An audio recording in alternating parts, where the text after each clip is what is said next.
Welcome back to 7-Eleven Junior Hockey Magazine. I'm your host, Gino Reda. Well, last week, the BCHL elected to opt out of the Canadian Junior Hockey League. For much more on this surprising big story, now join us is CJHL President Brent Ladds. Brent, welcome to the show. Great to have you with us. How surprised were you by this announcement, or did you know that this was coming down the pipe? Well, when you've been in hockey for a while, nothing ever surprises you because the game is full of surprises, including the past season. A little surprised that it got to this extent. I know that they were considering some different operational concepts that they wanted to try and felt they could do it individually rather than in a group setting, say within the CJHL. I guess somewhat, disappointed and it's unfortunate that it's unfolded the way it has, because when you look to our past, the CJHL or the BCHL has been a charter member of the CJHL and a very high profile and well-run league. So, we give them that. So that's the unfortunate part of it, that we lose a great member like that. But our other 9 leagues are committed to continuing the cause, and we'll go forward with them and continue our work with the kids. Was there any explanation given to you in terms of where this was going, or any thought that if there are certain changes that they could remain part of the CJHL or possibly return to the CJHL down the road? Was there any information passed your way that way?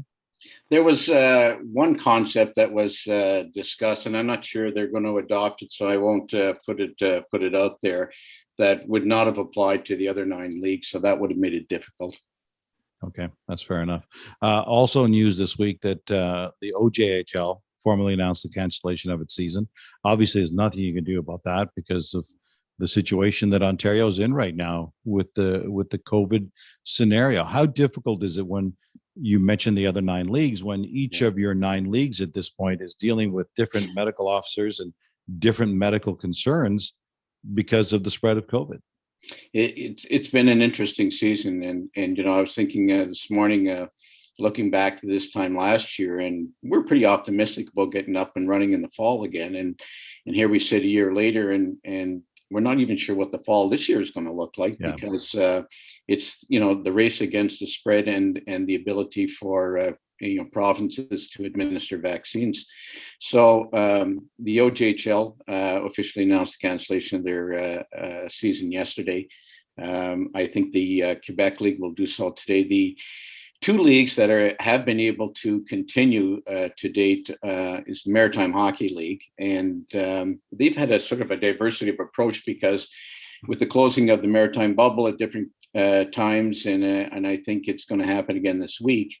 They've had to restrict their competition, to a competition within each province, and the ability to move between provinces has been taken away from them. So they've done what they can. They've adjusted. The Alberta Junior Hockey League continues to play in the sort of same format as the Western Hockey League is in Alberta.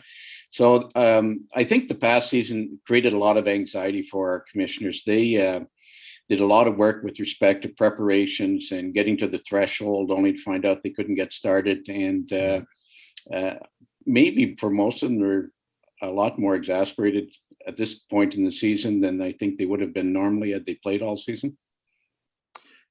You're in a situation where you're in a position of leadership, have been for years. The CJHL has adjusted continually and adapted to its surroundings. So let's talk now about moving forward. We know the way there are certain things that we can't control, but there are other options that we have. When you're playing CJHL hockey, it's great for the local communities. It's great for those who own the teams, and it's great for the kids to play some hockey, especially good for kids who want to showcase their talent, either to go on to college or university hockey or to go to the NHL. And for them, it's a showcase opportunity. Is there a way between now and, say, the rest of April, May, or June, where you could showcase that talent in a protected, safe environment? Is there any thought going into presenting and providing something like that? Yeah, that was certainly a thought and something we had in mind earlier in this calendar year in January and February, looking at what the National Hockey League may decide with respect to preparing for their draft as well. And the difficulty in preparing and planning is that there's always setbacks, and moving kids from province to province and being sensitive to potential quarantine environments, it's been difficult. We'll continue to have those discussions and determine whether, towards the end of May or early June, there's a desire to do that through our relationship with the NHL. But I think that window is closing, and we may just have to proceed on the basis of 2-year-old scouting reports. All right. Give us a little inside information, just between you and I. There's apparently nobody else is listening, right? Yeah, no one else listening. Apparently, except for everybody who loves junior hockey in this country. Apparently, there's an announcement coming up for the continuation of the Darcy Hogan and Mark Cross Memorial Award, the CHL Coach of the Year, in partnership with the NHL Coaches Association. Can you give us any insights on that at all? Well, it's coincidental that you asked, because I have a board meeting in about another hour, and we're going to confirm that. And I think going forward, the plan is, yes, to take a look at that from a different perspective this past season, and what coaches were able to do within their own communities, given the circumstances they had to work in, and how they kept their players engaged and did what was, responsible in order to, keep the academic as well as the hockey requirement in a perspective that allowed them to do the best they could. Imagining what coaches, general managers, team owners, and you guys in league leadership have had to do over the last 14 months is amazing. I'm going to guess this was way more work than you guys have ever seen before. So congratulations on that, and good luck. Thanks. And I pass that congratulations along to our board members. I mean, they've just, as I said earlier, the anxiety level is, I think, never been at a pitch in the past seasons as it was this year. And it's just the frustration of trying to get going. But when you discuss the situation with people in leagues at a higher level than us, we're all facing the same challenges. So, yeah. You have to be. You can't download all the responsibility to yourselves individually. It's a global thing, and we'll work through it. As difficult as it's been, I think that's the key. We will work through it. I think we're starting around the corner, and it's going to be great when things get back to normal. Thanks for this, Brent. We appreciate it. Good luck. Thank you, Gino.